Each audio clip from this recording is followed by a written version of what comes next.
sinabi niyo po sa intervention na magbulag-bulagan sa China sa ginagawa ng It is improper for me to disclose anything that was mentioned in the Patkin closed session. We leave it to the chairman and his staff to decide what should be publicized. ASEAN-China Code of Conduct Negotiation pinamamadali na ni Pangulong Ferdinand Marcos Jr. Panawagan sa ASEAN na huwag magbulag-bulagan sa ilegal at agresibong aksyon ng China. Ayaw kumpirmahin ng Pangulo. Titingnan natin, sir, kung may na-violate po na protocol and even camp rules with respect doon sa naging pagbisita po ni Ms. Maslog. And of course, titingnan natin kung even si General Macapas conform doon sa mga existing policy with respect po doon sa pagbisita po sa ating mga detainees po. Philippine National Police iginiit na wala silang anumang kasunduan sa textbook scam suspect na si Mary Ann Maslog. Paglalabas-masok sa loob ng PNP Custodial Facility para bisitahin si Alice Go, iimbestigahan. Yun, mahirap. Pag mag-apply dito sa atin, kasi maraming requirements, kataas ng standard. Tapos Chinese sir, ang kailangan lang namin, NBI, police clearance, kung wala kang record sa, wala kang kaso.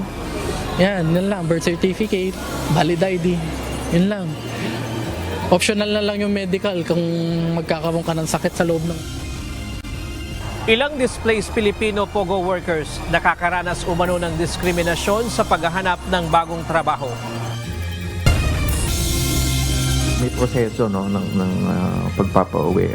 Una yung processing ng Lebanese immigration authorities.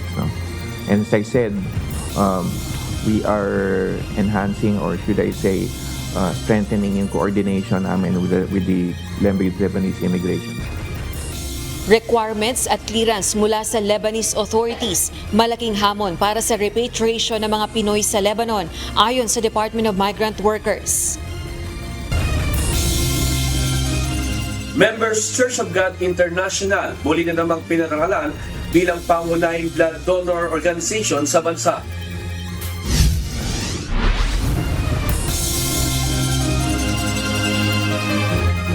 Magandang hapon Pilipinas at sa buong mundo. Tayo po ay sabayang napapakinggan sa Radyo La Verdad 1350 ang UNTV Radio. Una sa ating mga balita. Humarap sa pulong ng mga miyembro ng Association of Southeast Asian Nations o ASEAN si Chinese Premier Li Qiang. Sentro ng pagtalakay sa summit ang pagpapalakas ng relasyong pang-ekonomiya ng ASEAN at China. Si Pangulong Ferdinand Marcos Jr. naman, tinalakay ang issue sa South China Sea. Mula sa Lao People's Democratic Republic, ito ang balita ni Nel Maribuhok live. Nel, ano ang sinabi ni Pangulong Marcos Jr. sa usapin sa South China Sea? Yes, Monica, nanawagan si Pangulong Ferdinand Marcos Jr. sa Association of Southeast Asian Nations o ASEAN na umaksyon na para sa pagsasapinal ng Code of Conduct sa South China Sea.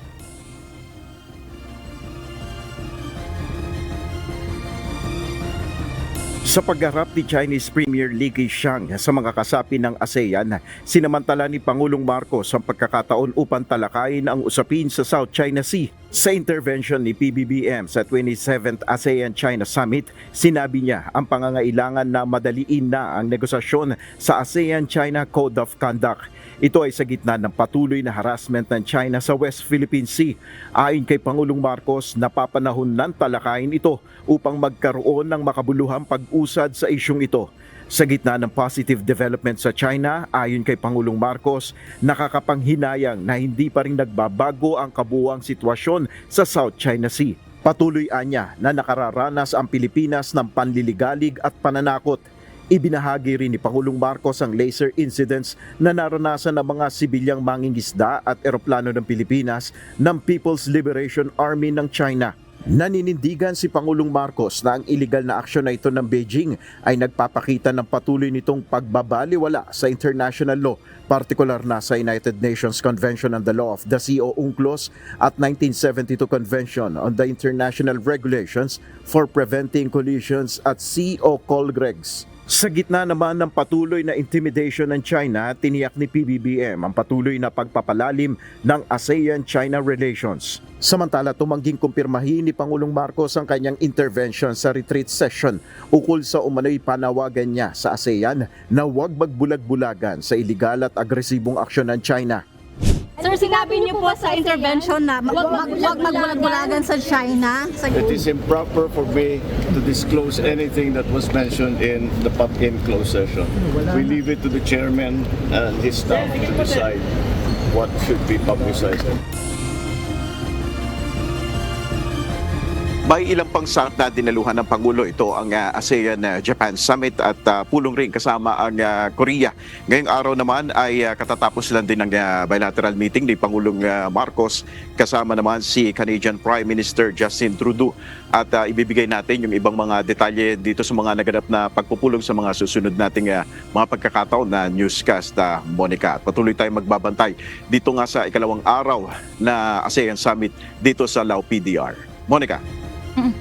Nel, nagkaroon ba ng pagkakataon o magkakaroon ba ng pagkakataon si Pangulong Marcos na magka-bilateral meeting kasama itong si Chinese Premier Li Qiang?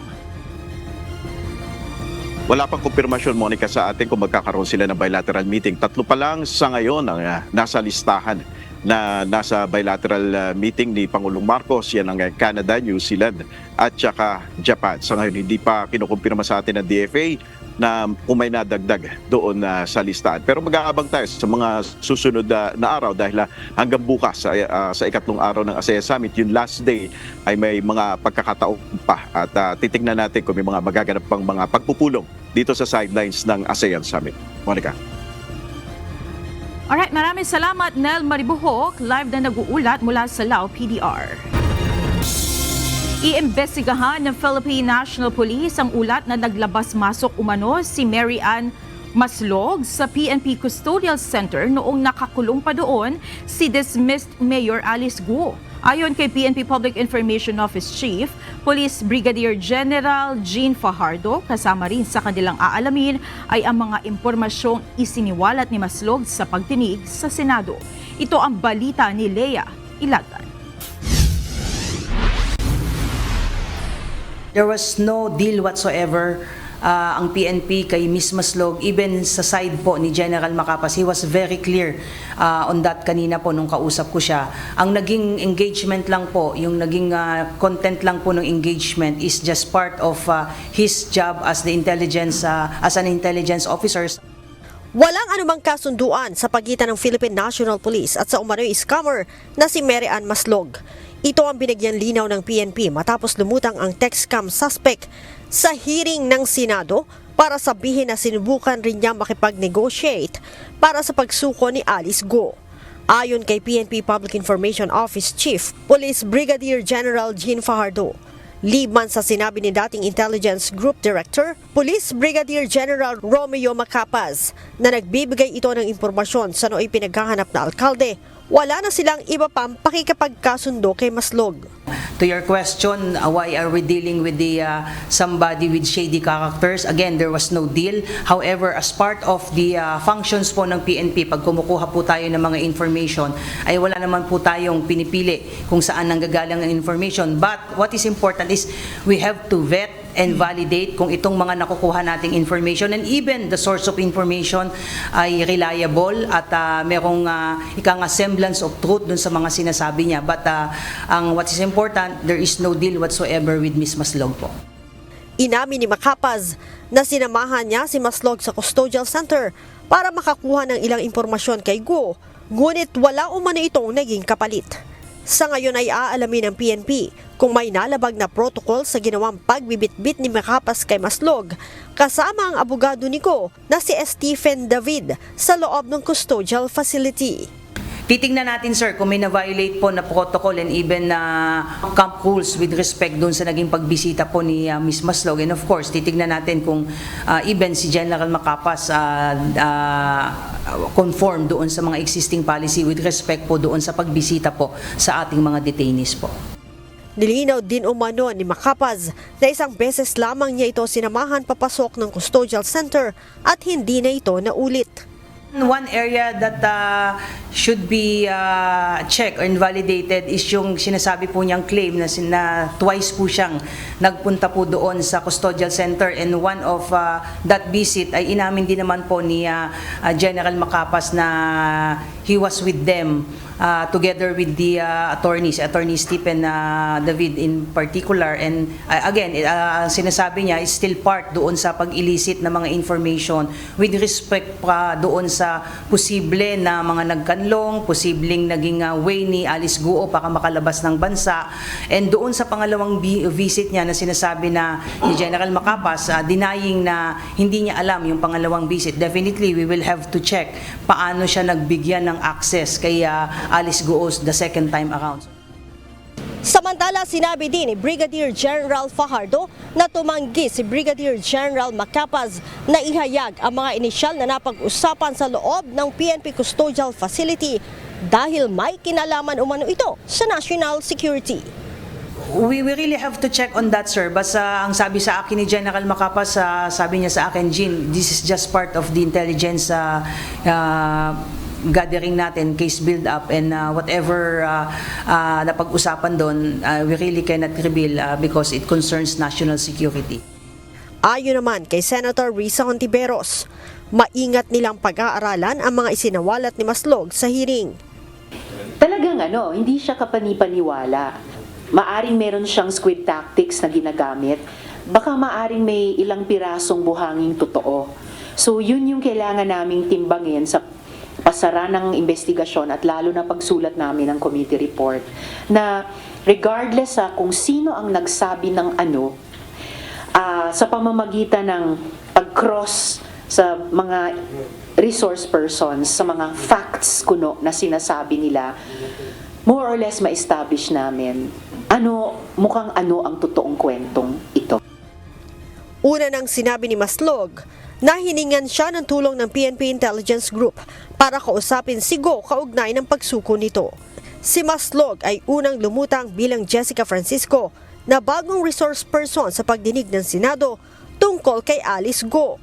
Ngunit kalaunan ay napag-alamang siya pala si Mary Ann Maslog na may kasong graft dahil sa textbook scam noong 1998. Hindi ito nakulong matapos na ideklara ng kanyang abogado na namatay na ito. Leia Ilagan, UNTV, News and Rescue. Diyos ang aming sandigan, serbisyo publiko ang aming pinahahalagahan. Hirap makahanap ng trabaho ang ilan sa ating mga kababayang na-displaced dahil sa unti-unting pagsasara ng internet gaming licensee companies na mas kilala sa tawag na Philippine Offshore Gaming Operators o POGO.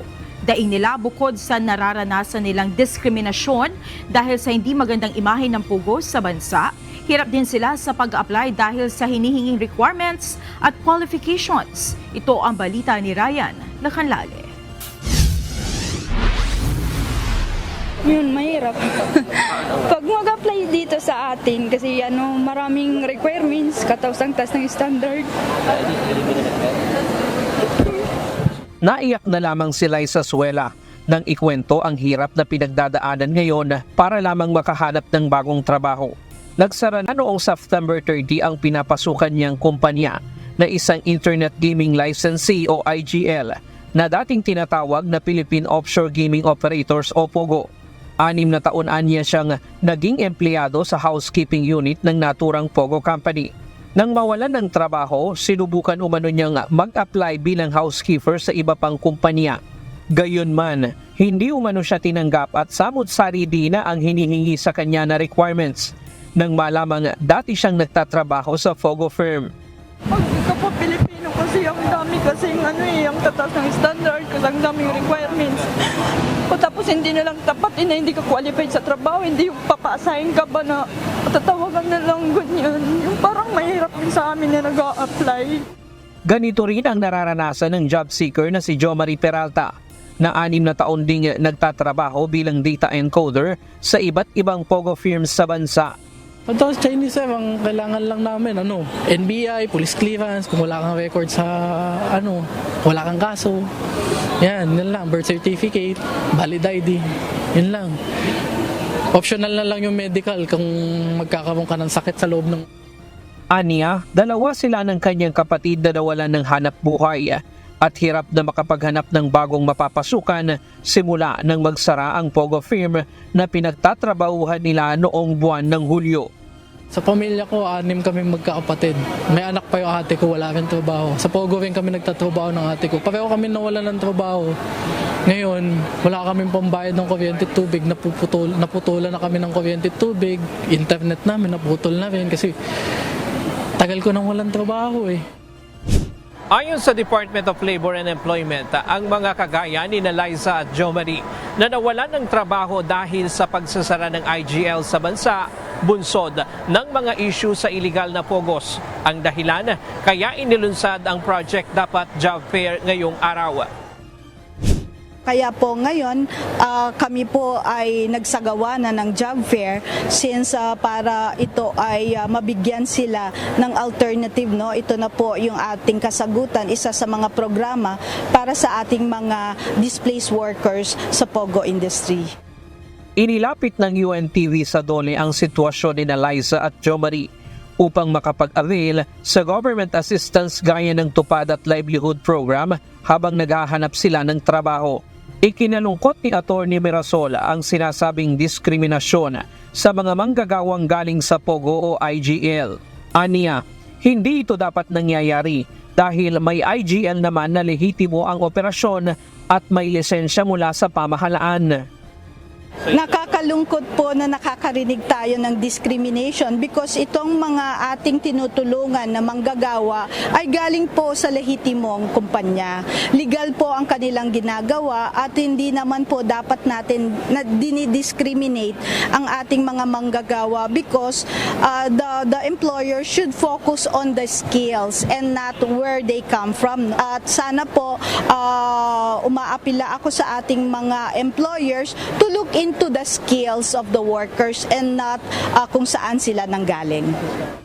Nasa 13,000 trabaho ang alok ng job fair ng Dole ngayong araw sa 2 venue sa Parañaque at Makati City. Kabilang sa mga inaalok na trabaho ay customer service representatives, housekeepers, sales and marketing staff, kitchen crew at data encoders. Marami sa mga aplikante ang hired on the spot. Ayon sa Dole, masusundan pa ang job fair na ito sa mga susunod na buwan bilang ayuda sa IGL o POGO workers na maaapektuhan ng ipatutupad na POGO ban sa katapusan ng taon. Sa ulat ng Dole National Capital Region, halos 20,000 IGL workers ang tinatayang mawawala ng trabaho batay sa isinasagawang profiling sa POGO firms sa Metro Manila. Ang POGO ban ay idiniklara ni Pangulong Ferdinand Marcos Jr. sa kanyang State of the Nation address noong Hulyo at iniutos ang pagsasara ng lahat ng IGL companies sa bansa kasunod ng ulat sa mga krimeng kinasasangkutan ng illegal POGOs. Ryan Lacanlale, UNTV News and Rescue. Diyos ang aming sandigan, serbisyo publiko ang aming pinahahalagahan. Isang hamon ngayon sa United States government at ng pamahalaan ng Pilipinas ang paghahain ng kandidatura ni Kingdom of Jesus Christ leader Apollo Kibuloy bilang senador ayon sa Department of Justice o DOJ. Samantala, maaari umanong gamitin ng mga piskal sa Pilipinas ang pag-amin ng isang kapwa-akusado ni Kibuloy sa Amerika sa krimen na marriage fraud. Ito ang balita ni Dante Amento live. Dante, paanong magiging hamon ng pagtakbo ni Kibuloy? Magandang gabi, Monica. Sinabi ni Department of Justice o DOJ Assistant Secretary Miko Clavano, kapag nahalal kasi, Monica, si Kibuloy bilang isang senador ay magkakaroon na anya ito ng proteksyon bilang isang mambabatas.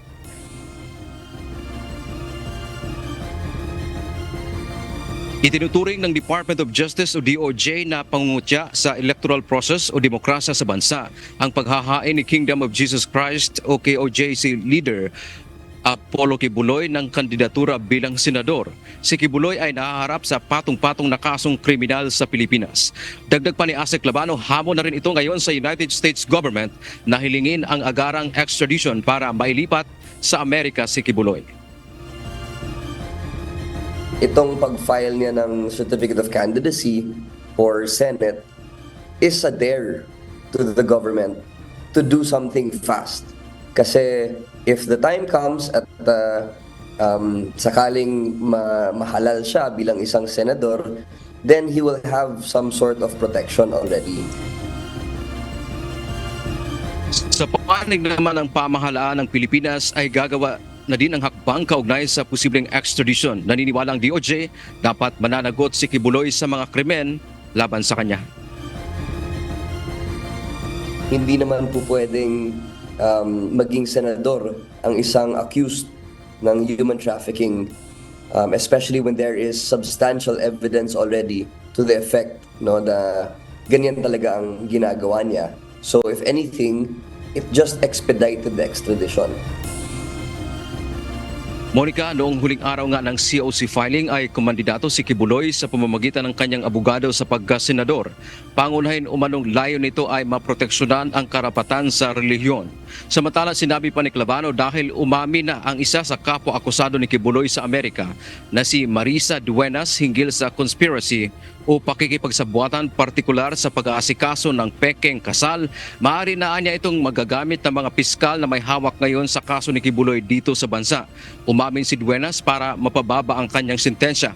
Paliwanag ni Clavano, patunay ito na maaring may nangyari din talagang sabuatan sa paggawa ng krimen dito sa bansa tulad ng mga nakahain ngayon laban sa religious leader gaya ng qualified human trafficking, sexual abuse at child abuse. Then it lends credibility to the theory of our prosecutors that indeed a crime was committed in conspiracy, with the rest of those co-accused. Kaya this is a welcome development for the Philippine government, but there needs to be steps taken for us to introduce that evidence. Monica, nilinaw din naman ng DOJ na sa ngayon ay wala pa namang natanggap ang pamahalaan ng Pilipinas na extradition request mula sa Amerika laban kay Kibuloy. At kung sakasakali mang magkakaroon na ng formal na hiling, nauna nang sinabi ng DOJ na pag-aaralan pa naman yan ng pamahalaan dahil yan ay bahagi ng foreign policy ng ating presidente. At hiningan din natin, Monica, ng reaksyon dito ang mga abogado ni Kibuloy kaugnay ngayon dito sa mga pahayag ng DOJ, subalit wala pa silang tugon sa ating mga tanong hinggil dito sa isyong ito. Yan mo ang ating update mula dito sa Maynila. Balik sa iyo, Monica. Maraming salamat, Dante Amento. Palapit ang araw ng pagkamit ng hustisya para sa mga biktima ng krimen ni Apollo Kibuloy. Ito ang naging pahayag ni Senator Risa Ontiveros matapos ang maghain ng guilty plea ang co-accused nito na si Marisa Duenas sa Korte sa Estados Unidos. Umaasa si Senator Ontiveros na sa naging hakbang na ito ni Duenas, magiging bukas din ito na makibahagi sa investigasyon ng Senado sa iba't iba pang aligasyon ng mga pang-aabuso at kriminalidad ni Kibuloy. The plea deal by Marisa Duenas, a reported long-trusted administrator of the Kingdom of Jesus Christ with U.S. authorities, is a significant step towards securing accountability for Kibuloy's disturbingly long list of crimes here and abroad, which includes sexual abuse of minors, qualified human trafficking, child abuse, and others. Umaasa rin ang senador na maging ang iba pang kapwa-akusado ni Kibuloy ay maglalantad din ng kanilang mga nalalaman hinggil sa mga krimeng ginawa ng kanilang pinuno. Hinihimok din ng mambabatas ang Department of Justice o DOJ na magbigay ng lahat ng legal na tulong sa sinumang kapwa akusado ni Kibuloy na handang makipagtulungan sa pamahalaan upang makamit ang hustisya para sa maraming naging biktima ng mga krimen ng religious leader sa loob ng maraming taon. I urge the Department of Justice to extend all necessary legal assistance to any co-accused or any other person willing to cooperate towards attaining justice for the many women, child, labor, and other victims of Kibuloy's crimes throughout the years. Nakatakdang mag-resume ng pagdinig ang Senate Committee on Women sa kaso ni Kibuloy sa darating na Miyerkules, October 23. Nais din ng Department of National Defense na amyendahan ang batas laban sa espiya. Ito ang inihayag ni Senate President Francis Cheese Escudero matapos lumabas ang issue na isa umanong espiya si Alice Guo. Samantala, dapat din anyang pursigihin na kasuhan ang mga nasa likod ng ilegal na operasyon ng Philippine Offshore Gaming Operator o POGO. Ito ang balita ni Asher Cadapan Jr. Wala yatang batas, kung hindi ako nagkakamali, na nagpaparusa sa isang spy. Suportado ng Department of National Defense o DND ang pag-amyenda ng Kongreso sa Anti-Espionage Law o ang batas laban sa espiya mula sa ibang bansa. Ito ang inihayag ni Senate President Francis Cheese Escudero matapos ang pakikipagpulong kamakailan sa mga opisyal ng DND at Armed Forces of the Philippines. Sa gitna ito ng mga lumabas na issue na isa umanong Chinese spy si Alice Guo. Meron silang isasabihin na proposed amendment, dalawang bagay ang kanilang naisitukan. Una, ano-anong provision ba ng batas na yan ang dapat nating i-apply sa panahon na walang gera? Peacetime ika nga at hindi lamang sa panahon ng gera. At pangalawa, napapanahon na rin naman ay classify na natin ng mga dokumento, mga impormasyon, mga kalaman ng ating pamahalaan. Ano ba talaga yung secret? Ano ba yung top secret? Ano ba yung sinasabing national security? Ano ba yung hindi dapat nilalabas? Paliwanag pa ng mambabatas, sa kasalukuyan ay saklaw pa lamang ang mga ito ng isang Joint Memorandum Circular at wala pang batas sa sumasaklaw ng mga patakaran kaugnay ng mga secret, top secret at mga parusa kapag inilabas ang ikinukonsiderang sikretong impormasyon ng Estado. Kamakailan ay naghain na rin ng panukala si Senate President Pro Tempore Jinggoy Estrada kaugnay ng pag-aamyenda ng 83-year-old Commonwealth Act No. 616 o ang Anti-Espionage Law. Partikular dito ang pagpapalawig ng naturang batas upang masaklaw ang cyber espionage at pagpapataw ng mas mabibigat na parusa sa mga lalabag dito. Para naman sa kaso ni Alice Guo, pinauubayan na ni Senador Cheese Escudero sa husgado ang pagpapasya kung ito nga ay tunay na espiya. Bagaman dapat din anyang pursigihin ang pakikipag-ugnayan sa naglabas ng naturang impormasyon na si Xu Zhijiang, isang self-confessed Chinese spy. Gayunman, hiling ni Senador Escudero sa mga kasamahan nitong mambabatas na wag lang ang mga Pilipino ang iniipit at kinakasuhan. Sa halip ay pursigihin ding panagutin ng mga malalaking tao sa likod ng iligal na operasyon ng POGO. Sana yun ang hiniling ko sa aking mga kasamahan na wag lang naman puro mga Pilipino ang ating iniipit at kinakasuhan. Sana yung mga mastermind, utak, nasa likod at financier ng POGO, illegal na POGO, ay tunay nga madala natin sa hustisya at hindi yung ide-deport lamang sila kasama ng ibang mga Chinese nationals na wala ng working permit dito. Dagdag pa ng Senate President, isa ito sa magiging malaking hamon kay newly appointed Interior and Local Government Secretary John Vic Remulla. Partikular na ang pagpapatigil at pagpapasara ng mga operasyon ng POGO sa bansa. Asher Cadapan Jr., UNTV News and Rescue. Diyos ang aming sandigan, serbisyo publiko ang aming pinahalagahan. Bagaman ipinagutos na ni Pangulong Ferdinand Marcos Jr. ang mobilization ng government assets para mailikas ang ating mga kababayan sa Middle East sa gitna ng tumitinding tensyon doon, ipinaliwanag ngayon ng Department of Migrant Workers na malaking hamon pa rin ang pagkuha ng clearance at mga requirement ng Lebanese authorities para sa repatriation ng mga Pilipino sa Lebanon. Ito ang balita ni Rosalie Cos. Yeah, the big challenge is, of course, the Lebanese authorities are trying their level best to our mind, and our embassy, our labor attaché is also trying their level best to follow through with the Lebanese authorities. So it's that should I say, dynamic, no? That goes on every day, yung coordination and follow up with the Lebanese authorities. Puspusan na ang ginagawang pakikipag-ugnayan ng Department of Migrant Workers at Overseas Workers Welfare Administration sa mga otoridad sa Lebanon hinggil sa repatriation ng mga kababayan na gusto nang umuwi ng Pilipinas. Ito'y sa gitna pa rin ng tumitinding gyera doon. Bagaman ipinag-utos na ni Pangulong Ferdinand Marcos Jr. ang mobilization ng government assets para sa ligtas na paglikas ng mga Pilipino sa Middle East, ipinaliwanag ni Department of Migrant Workers Secretary Hans Leo Kakdak na sa ngayon ay malaking hamon para sa kanila ang pagkuha ng clearance at requirement mula sa Lebanese authorities para sa repatriation ng ating mga kababayan.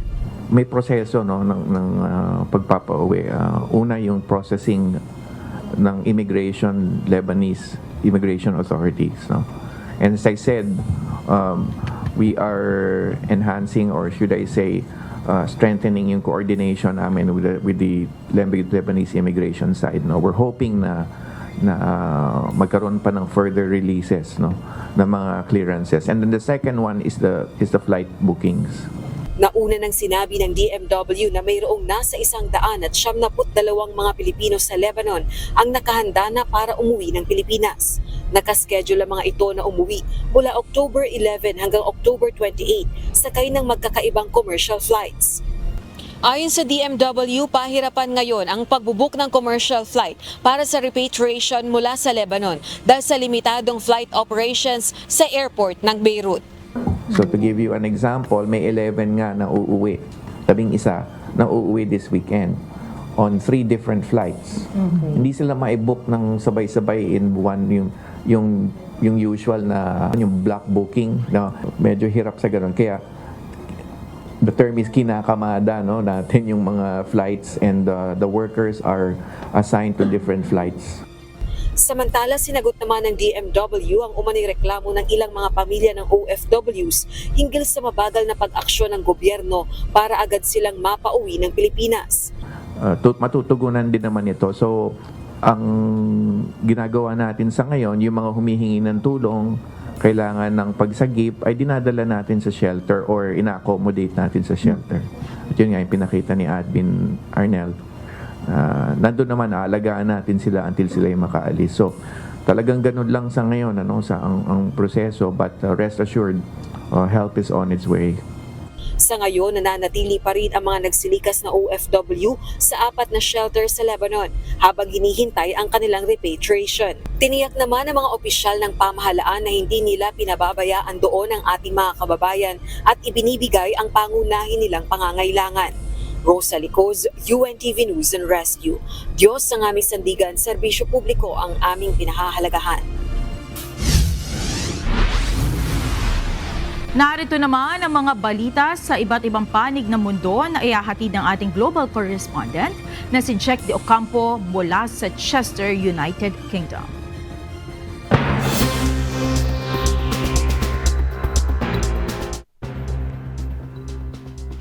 Yes, Monica, naglandfall bilang isang powerful Category 3 hurricane si Milton sa timugang bahagi ng Tampa, Florida. Malawak ang pagkasira ng bahay at infrastructure ang inaasahan sa aftermath ng bagyo. Ito ang balita ni Era Angeles. Both the heads of the National Hurricane Center and the National Weather Service made it very clear in conversations I've had with them earlier today. Milton still carries incredible destructiveness, can wipe out communities, can cause loss of life. Mahigit sa 1 milyong tahanan ang nawalan ng kuryente nang maglandfall bilang Category 3 ang Hurricane Milton. Taglay nito ang lakas na 120 miles per hour o 205 kilometers per hour ng hangin bandang 8:30 p.m. malapit sa Siesta Key sa timog ng Tampa ayon sa National Hurricane Center. Ayon sa St. Lucie County, mayroon ng ilang naiulat na namatay sa unang pagtama ng bagyo sa Florida. Sinabi ni Florida Governor Ron DeSantis na mahigit sa 100 tornado ang nag-touchdown sa estado bago pa man maglandfall si Milton. Inaasahan na rin ang matinding pagkasira ng mga ari-arian sa aftermath ng hurricane. There's already been 116 tornado warnings with 19 confirmed touchdowns throughout the state. Ipinag-utos agad ni US President Joe Biden ang pagde-deploy ng federal assistance at resources malapit sa posibleng maapektuhan ng bagyo. At my direction, the Secretary of Defense, Austin, has pre-positioned search and rescue teams, helicopters, and high water speed vehicles as close to the storm as possible so they're ready to conduct life-saving missions. Ayon naman kay Governor Ron DeSantis, nakadeploy na ang 9,000 National Guard members mula sa Florida at ibang mga estado at higit sa 50,000 utility workers mula sa buong bansa upang tumulong sa rescue, clean-up at reconstruction ng Florida. Isang Filipino-Amerikang naiwan sa Kissimmee ang nagpahayag ng sitwasyon ng kanyang pamilya habang hinahagupit ng bagyong Milton. Hurricane Milton is very windy and rainy. The wind is roaring outside and swinging the lampposts. To prevent the glass windows or glass sliding doors from shattering or clattering around the floor, we should close the curtains and block it with heavy things. Samantala, hindi naiwasang punahin ni President Biden ang naglipa ng fake news at disinformation sa social media ni Trump patungkol sa federal rescue efforts at aids para sa mga nasalanta ng nagdaang Hurricane Helene at paghahanda sa Hurricane Milton. Former President Trump has led this onslaught of lies. That's simply not true. They're saying people impacted by these storms will receive $750 in cash and no more. That is simply not true either. They're saying that money needed for these crises are being diverted to migrants. Stop it. It's outrageous. It's just not true. Marjorie Taylor Greene, the congresswoman from Georgia, is now saying the federal government is literally controlling the weather. We're controlling the weather. It's beyond ridiculous. It's so stupid. It's got to stop. Iniulat ng National Weather Service ang flash floods sa Tampa Bay area, kabilang na ang St. Petersburg na nakakaranas ng hanggang 16 inches o 41 centimeters ng raindrops. Inaasahan din makakaranas ng malakas na hangin at pag-ulan ang Orlando bukas ng umaga kung saan posibleng dumaan si Hurricane Milton. Era Angeles, UNTV News and Rescue USA. Diyos ang aming sandigan, serbisyo publiko ang aming pinahahalagahan. Nagpaabot ng tulong American pop superstar na si Taylor Swift para sa relief operations sa mga residenteng apektado ng Hurricane Milton at Helene. Sa isang statement, lubos ang pasasalamat ng grupong Feeding America, isang non-profit organization na mayroong nasa 200 food banks sa Estados Unidos sa donasyong ipinagkaloob ng American singer-songwriter. Nagpaabot si Taylor Swift ng donasyong aabot sa $5 million o katumbas ng 286 million pesos para sa relief operations sa southeastern portion ng USA. Ayon sa Feeding America, malaki ang magagawa ng tulong na ipinabot ni Taylor Swift para mabigyan ng makakain, maiinom at iba pang pangangailangan ang mga nasalanta ng dalawang magkasunod na malakas na bagyo.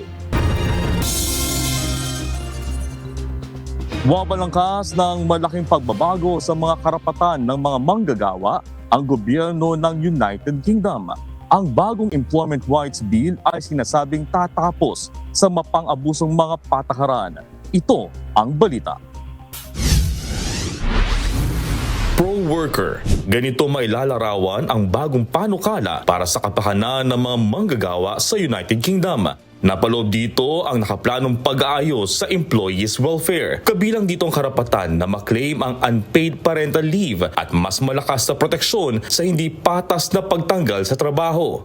Gayun din ang pagkakaloob ng statutory sick pay, paternity leave at flexible working scheme sa simula sa unang araw pa lamang ng employment.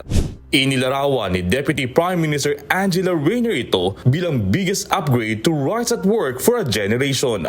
Mayroong 28 magkahiwalay na hakbang sa panukalang batas na ipapakilala sa ibang pagkakataon. Karamihan sa mga ito ay sasailalim sa karagdagang konsultasyon at hindi pa magkakabisa bago ang autumn ng taong 2026. Jack De Ocampo, UNTV News and Rescue. Diyos ang aming sandigan, serbisyo publiko ang aming pinakahalagahan. Tuluyan na puputulin ng North Korea ang mga kalsada at riles na nag-uugnay sa South Korea upang ganap ng ihiwalay ang dalawang bansa. Ipinahayag ng kanilang militar na isasara at haharangan ng North ang southern border at magpapatibay ng kanilang depensa, kasunod ng lumalalang tensyon sa rehiyon. Inilarawan ng Korean People's Army ang aksyong ito bilang depensa upang maiwasan ang digmaan na ipinundo nilang reaksyon sa war exercises sa South Korea at sa presensya ng nuclear assets ng Estados Unidos doon. Binanggit ni North Korean leader Kim Jong-un noong Enero 2023 na hindi niya nilalayong muling pag-isahin ang North at South Korea at iminumungkahi na tanggalin ang mga pahayag ukol sa unity o pagkakaisa sa konstitusyon ng Democratic People's Republic of Korea o DPRK. Maraming naniniwala na hinihintay lamang ng Pyongyang ang resulta ng November US elections bago gumawa ng mas konkretong hakbang. Nagpahayag ng paninindigan si Taiwan President William Lai na ipagtatanggol nito ang kalayaan at soberanya ng Taiwan laban sa bantang pananakop ng Beijing. Ito ang balita ni Amiel Pascual. Our determination to defend our national sovereignty remains unchanged. Our efforts to maintain the status quo of the peace and stability in the Taiwan Straits remain unchanged. Nanindigan si Taiwan President William Lai na ipagtatanggol niya ang demokrasya at malayang pamumuhay ng 23 milyong Taiwanese sa kanyang National Day Address ngayong araw, October 10 sa Taipei City, Taiwan. Binigyang diin ng Taiwanese leader na hindi napailalim ang Taiwan sa China at walang karapatan ang Beijing na kumatawan sa Taiwan. And the Republic of China and the People's Republic of China are not subordinates to each other. On this land, democracy and freedom are growing and thriving. The People's Republic of China has no right to represent Taiwan. Nangako si President Lai na lalabanan ang anumang banta ng pananakop sa Taiwan at babantayan ang mamamayan sa pamamagitan ng pagpapalakas ng national defense. Sa kabila nito, nakahanda naman umano ang pamahalaan ni Lai na makipagtulungan sa China upang tugunan ang problema ng climate change, mga infectious disease at regional peace at stability sa rehiyon. We are willing to work with China on addressing climate change, combating infectious diseases, and maintaining regional security to pursue peace and mutual prosperity for the well-being of people on the two sides of the Taiwan Straits. Samantala, nanawagan naman si Pangulong Lai sa China na magampanan nito ang impluensya sa international community upang wakasan ang pananakop ng Russia sa Ukraine at kaguluhan sa Middle East. Ipinagdiriwang ng Taiwan ang 113th founding day nito. Pinasalamatan ni President Lai ang nasa mahigit 180 foreign delegation na galing sa mga bansang kaalyado at sumusuporta sa Taiwan. Nanungkulan si Pangulong Lai bilang presidente ng Taiwan noong May 20, kapalit ni President Tsai Ing-wen. Sa pagtatapos ng kanyang talumpati, ipinahayag ni Pangulong Lai ang kanyang pagtitiwala sa matatag na pagkakaisa sa gitna ng mga hamong kinahaharap ng Taiwan. Paulo Dasal, UNTV News and Rescue. Diyos ang aming sandigan, serbisyo publiko ang aming pinahalagahan. At yan ang mga balita mula sa iba't ibang panig ng mundo. Mula dito sa Chester, United Kingdom. Ako si Jack De Ocampo. Magandang gabi. Kakanselahin ng Commission on Elections sa COMELEC ang Certificate of Candidacy o COC ng mga tumakbo kapag naghain sila ng sobra sa isa. Samantala, muling sinabi ng komisyon na hindi nila uobligahin ang mga kandidato partikular sa pagkasenador na dumalo sa mga debate. Ito ang balita ni Dante Amento. Yung Law Department po magsisimula na pong isala ang lahat ng COCs per region. Sinimulan na ng Commission on Elections o COMELEC na tanggapin ang mga kopya o hard copy ng Certificate of Candidacy o COC mula sa iba't ibang probinsya sa bansa na tatagal ng 3 araw. Isinay sa ilalim ang mga ito sa verifikasyon kung may doble ang COC o kaya may higit sa isang pwesto na tinakbuhan. Ayon sa COMELEC, isa-isang titingnan ng kanilang Law Department ang mga dokumento. Kasama na rito ang Certificate of Nomination and Acceptance o CONA kapag tumatakbo sa ilalim ng political party at Certificate of Nomination and Certificate of Acceptance of Nomination o CONCAN naman kapag party list. Yung makakatanggap ng 2 or more nominations mula sa 2 duly registered political parties ay bababaliwala ang nomination na yan, magiging independent candidate siya. Kung nakita namang may 2 posisyon na tinakbuhan at hindi naiurong ang isang COC, ay kakansilahin nila lahat ng COC nito. Kung ikaw din naman po isang tao na nakapag-file ng 2 or more COCs, lahat po yan makikita namin, mababaliwala ka rin po namin. Titingnan din ng komisyon kung may mga naghain ng COC na diniskwalipika ng Office of the Ombudsman. Nasa mahigit 43,000 na COC, CONA at CONCAN ang inaasahang busisihin ng COMELEC sa buong bansa. Samantala, hindi na mag-oorganisa ng debate ang COMELEC ng mga kandidato kaugnay sa darating na eleksyon. Paliwanag ni Chairman George Sherwin Garcia, ipaubayan na nila ito sa media dahil ito naman talaga ang nakalagay sa batas. Sa debate, dapat ibalik natin yung nakalagay naman talaga sa Section 20 ng COMELEC ng Republic Act 9006 na kung saan ang mga debate ay dapat ipamanage sa miyembro ng media, sa mga media entities. Ang COMELEC ay naandyan lang para magpa-supervise at makipag-coordinate sa kanila. Bagamat voluntaryo anya ang pagdalo sa mga debate, hinihikayat ng komisyon ang mga kandidato, lalo na sa national positions na sumali sa mga ganitong aktibidad. Ito ay paraan para lalong makilatis na magbutante ang mga kandidato o malaman ang kanilang mga programa sa gobyerno. Ang titingnan natin lagi ay nakabase doon sa plataforma, nakabase sa pinapanindigan, nakabase sa prinsipyo at dahil hindi lang sa sikat yung kandidato. Ibig sabihin po niyan ay kahit paano ang demokrasya natin ay nag-i-improve din. Ayon pa kay Chairman Garcia, maglalabas din sila ng panuntunan na maaaring magamit ng mga mag-oorganisa ng debate. Dante Amento, UNTV, News and Rescue. Diyos ang aming sandigan, serbisyo publiko, ang aming pinahahalagahan.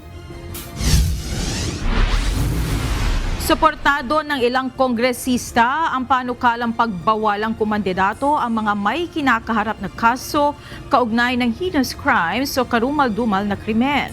Subalit habang hindi ito umiiral, nananawagan ng ilang mambabatas sa publiko na maging mapanuri sa pagpili ng mga iluluklok sa gobyerno. Ito ang balita ni Rosalie Cos. Personal reaction ko na lang po is to urge our voters siguro to vote wisely.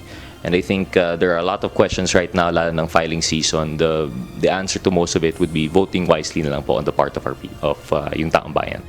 Patong-patong na kaso ang kinakaharap ngayon ng kontrobersyal na religious leader na si Apollo Kibuloy, partikular na ang paglabag sa Special Protection of Children Against Abuse, Exploitation and Discrimination Act, gayon din ang Qualified Human Trafficking Charges. Kasalukuyan itong nakadetine sa Pasig City Jail. Sa kabila nito, nakapaghain ang kandidatura sa pagkasenador si Kibuloy para sa 2025 national and local elections. Ayon kay One Rider Party List Representative Rog Gutierrez, may karapatan sa ilalim ng mga umiiral na batas si Kibuloy na makapaghain ng kandidatura. Subalit para naman kay House Committee on Human Rights Chairperson, Representative Benny Abante, tila paghamak ito sa eleksyon ng bansa. Despite the charges he's facing, he's still entitled to his civil and political rights. Wala man pong provision of the Constitution or of law na pinagbabawal po. Some people are making a mockery of this election. Kaya naman para kay Congressman Abante, napapanahong pag-aralan ang paghahain ng isang panukalang batas na magbabawal na kumandidato ang mga nakasuhan ng heinous crimes o karumal-dumal na mga krimen. Suportado naman ito ng kanyang kapwa mambabatas. We will look into it na kung may kaso ba yan o talaga matindi ang kaso. Inano natin yung matindi yung kaso na pwede na sabihin natin na hindi na pwedeng tumakbo. Then it might be something worth exploring po in that case. Pero I think okay lang sa akin sa court, pero dapat moral turpitude pa rin yung basis natin para in line with the Omnibus Election Code. Handa naman ang Commission on Elections o COMELEC na suportahan ang panukalang batas na isusulong ng Kongreso kaugnay nito. kung magiging batas naman po yan, siyempre tatalima ang COMELEC at susuportahan natin ang lahat ng inisyatiba ng ating Kongreso sa mga bagay na yan. Kaya lang siyempre lagi na ibabangga yung mga proposal na yan sa tinatawag na issue ng due process at presumption of innocence na nakalagay sa ating saligang batas. Sa kasalukuyan, ang walang karapatang tumakbo sa eleksyon ay ang mga may pinalnang hatol o conviction mula sa Korte Suprema sa mga kasong kriminal. Subalit habang wala pang ganitong batas na umiiral, nagpaalaala naman ang mga kongresista sa publiko na maging mapanuri sa pagpili ng iluluklok sa gobyerno. Sa gitna ito ng mga tanong sa kwalifikasyon gayon din sa sari-saring isyong ipinupukol sa ibang mga kakandidato. Rosa Licoz, UNTV News and Rescue. Diyos ang aming sandigan, serbisyo publiko ang aming binahahalagahan. Itinalaga bilang bagong Associate Justice ng Sandigan Bayan si Judge Hener Malaluan Guito ng Muntinlupa Regional Trial Court. Si Guito ang judge na nag-akwit kay dating Senator Laila De Lima sa mga kasong may kinalaman sa iligal na droga. Sa ex-post ng Supreme Court, inanunsyo ang pagtanggap sa appointment ni na Judge Guito at Judge J. Ermin Ernest Luis Ramirez ng Mandaluyong City Regional Trial Court na itinalaga ni Pangulong Ferdinand Marcos noong Martes, October 8. Ayon sa Korte Suprema, ipinadala ni Executive Secretary Lucas Bersamin sa kanilang tanggapan ng appointment papers ni Guito at Ramirez kahapon, October 9. Bago ang acquittal kay De Lima, pinayagan din ni Guito na magpiyansa si De Lima sa kanyang huling kaso na droga noong Nobyembre 2023 matapos ang 7 taong pagkakakulong.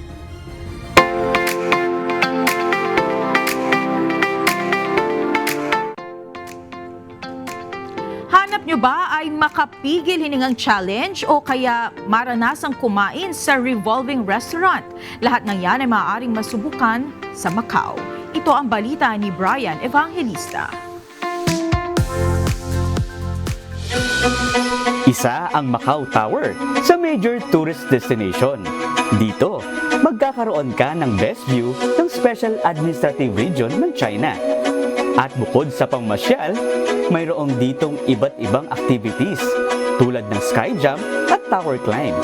Ngunit ang talagang tampok dito ay ang bungee jump. Here we go. 5, 4, 3, 2, 1, let's go! Sa taas na 233 meters o 764 feet, natala ito sa Guinness Book of World Records bilang highest commercial bungee jump. Dito mo mararanasang mag-free fall sa loob ng 6 to 7 seconds. Kaya patok ito sa vloggers at naghahanap ng kakaibang thrill o adrenaline rush.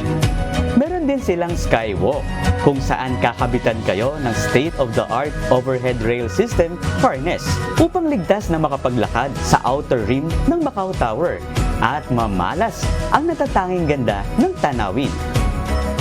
Pero sa tulad kong medyo afraid of heights, don't you worry.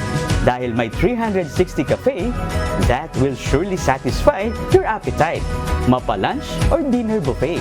Kaya naman talagang elevate your dining experience dito sa 360 Cafe ng Macau Tower. Kasi tingnan nyo naman, niluluto yung sa harap-harap nyo, niluluto yung mga ribs.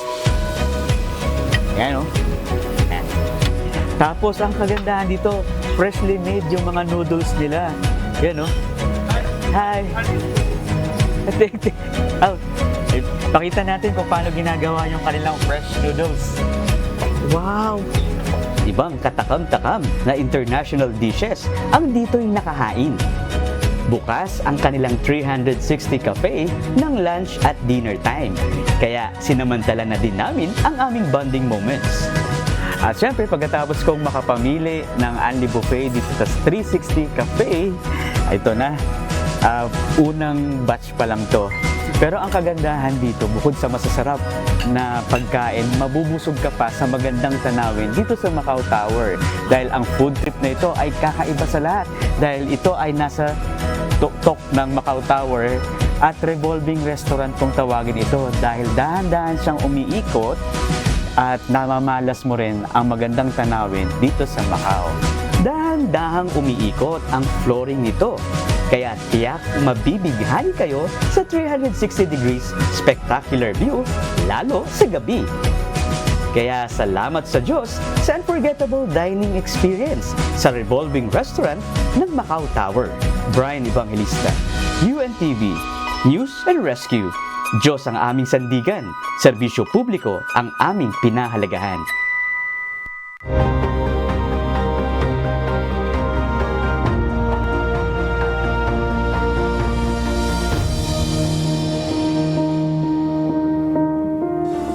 Muling tumanggap ng pagkilala ang Members Church of God International o MCGI bilang may pinakamataas na kontribusyon ng dugo sa Philippine Blood Center ngayong taon. Ito ang balita ni Nestor Torres. And our partner agency with the highest collection of blood units, accumulating a total of 6,494 units of blood is the Members Church of God International.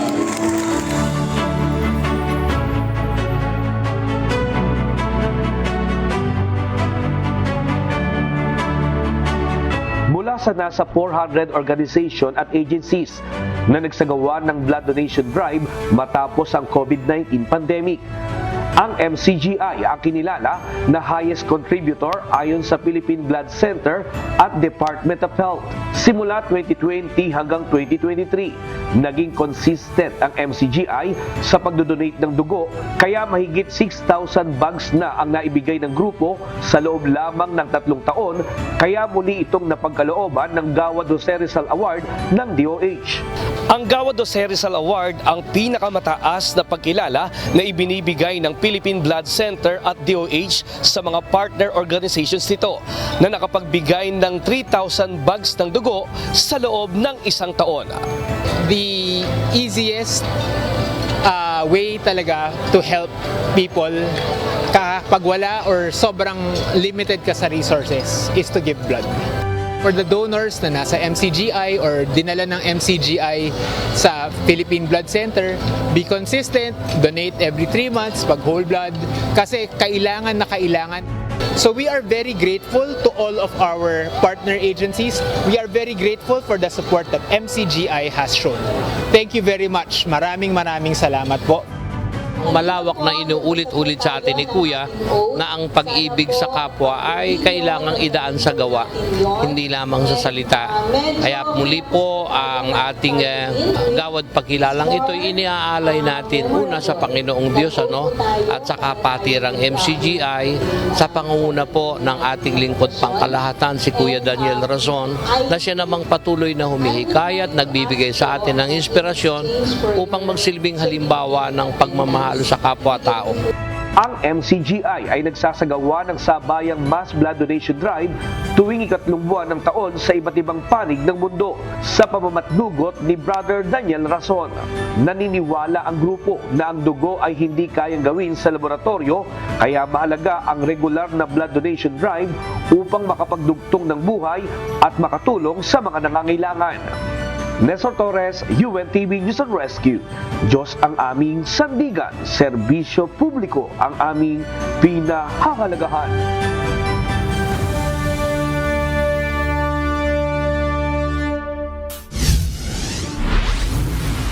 Higit 150 mga persons deprived of liberty o PDLs ang napaglingkuran kanina ng Members Church of God International o MCGI sa Valenzuela City Jail. Nakapag-avail ang mga ito ng libreng check-up, bunot ng ngipin, libreng salamin at libreng legal consultation. Ito ang balita ni JP Nunez.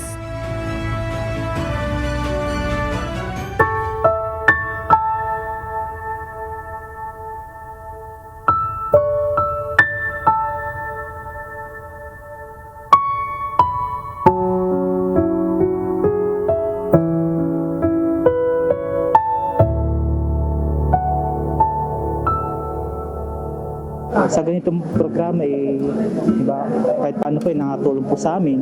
Malaking tulong din po talaga sa amin. Kahit na andito po kami sa pagsamantala po namin tulungan, pinaparamdam po ng Diyos na mahal po kami kahit nandito po kami.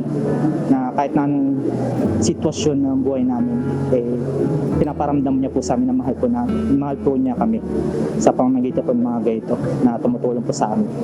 Dahil nanlalabo na ang mata, sinamantala ng PDL na ito sa Valenzuela City Jail ang makapag-avail ng libreng salamin sa isinagawang medical mission ng Members Church of God International o MCGI. Dahil nasa loob ng piitan, gaya ng ibang PDL, wala naman silang kapasidad na magpunta sa mga health center para makapagpa-check up at kung minsan ay hindi na rin natutugunan agad ng Bureau of Jail Management and Penology ang kanilang pangangailangan dahil sa dami rin ng kailangang asikasuhin. Bukod sa check-up sa mata, nakahingi rin siya ng vitamin sa mga libreng gamot na ibinibigay ng MCGI. Isa lang ang PDL na ito sa nasa mahigit 150 na mga PDL na napaglingkuran ng MCGI sa Valenzuela City Jail kaninang umaga. Ang mga PDL libreng nakapagpabunot ng ngipin, nakakuha ng libreng salamin, nakakuha ng libreng gamot at nakakonsulta sa abogado.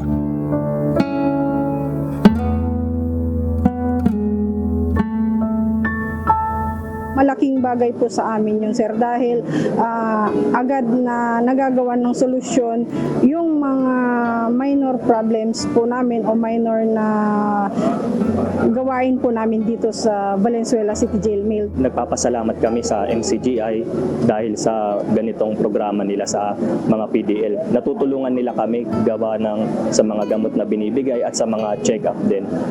Tapos meron din mga binibigay din sila na gamot na magagamit din ng mga PDL na kung wala kasi meron din kaming mga gamot diyan. Then ngayon yung mga ibang wala, kung meron mang maibigay sila is malaking bagay, lalo na nga po yung mga bunot, yung sa eye check-up, malaking bagay po yung gawa ng ibang PDL natin is mga matatanda na rin po, senior. So kailangan po nila. Kaya sana po is pa rin po sila, support pa rin po sila sa amin palagi at hindi sila magsawang tumulong sa mga PDL natin.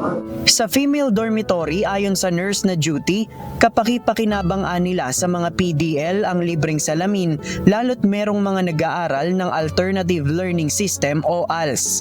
May ilan umano sa mga estudyanteng PDL ang nahihirapan ng magbasa dahil sa panlalabo ng mata.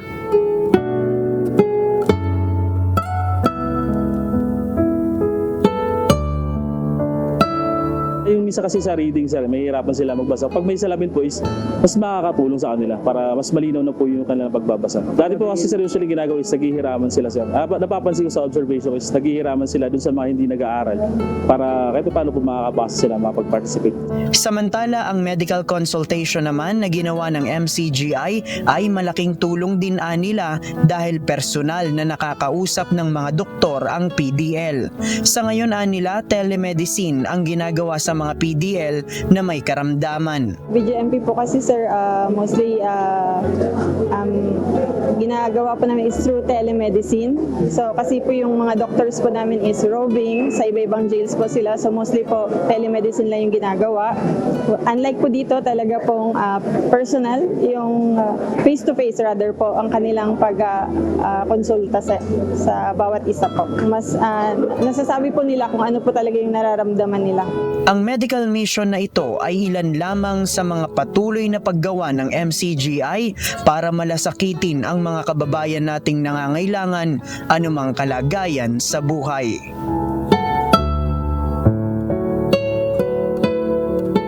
Ito pong mabuting bagay na ito dapat po maisagawa po regardless kung ano man ang kalagayan natin sa buhay at regardless kung anong lahi tayo, relihiyon. Ang paggawa po ng mabuti ay para po sa lahat, gaya po ng sinasabi sa Galatia 6:10, na samantalang tayo'y may pagkakataon, magsigawa tayo ng mabuti sa lahat.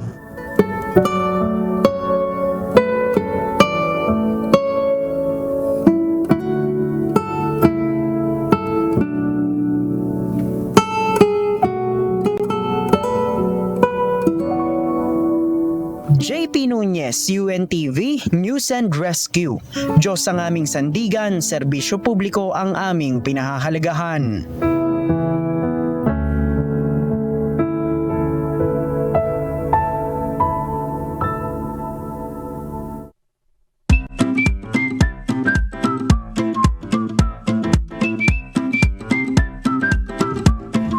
Narito naman ang ating mga naging kausi ngayong araw ng Huwebes. Maraming salamat at shoutout po kina Quirino Collado, Rowena Balignasay, Ines Aragon, Roberto Argales, Pedro Año Nuevo at June Quinto.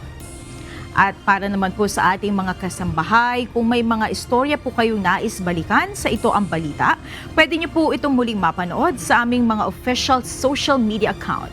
Magtungo lamang po sa UNTV News and Rescue YouTube channel at i-click ang subscribe button. Gayon din sa aming Facebook at TikTok accounts. Mapapanood nyo rin po rito ang iba pang news programs ng UNTV, pati na ang iba pang video ng nag-iisang public service channel. Kaya subscribe, like, and share.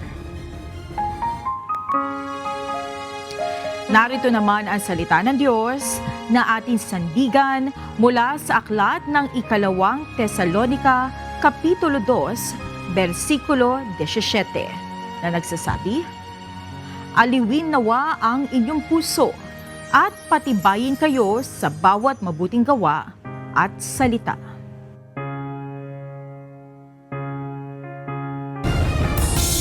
At yan ang naging kabuuan ng ating balitaan ngayong gabi. Aming inilahad ng buong katapatan kung paano namin nasaksihan. Kayo'y makapagtitiwala na ang aming nakita at narinig ang aming ibinabalita. At dito sa UNTV, Diyos ang aming sandigan, serbisyo publiko ang aming pinahahalagahan. Magandang gabi.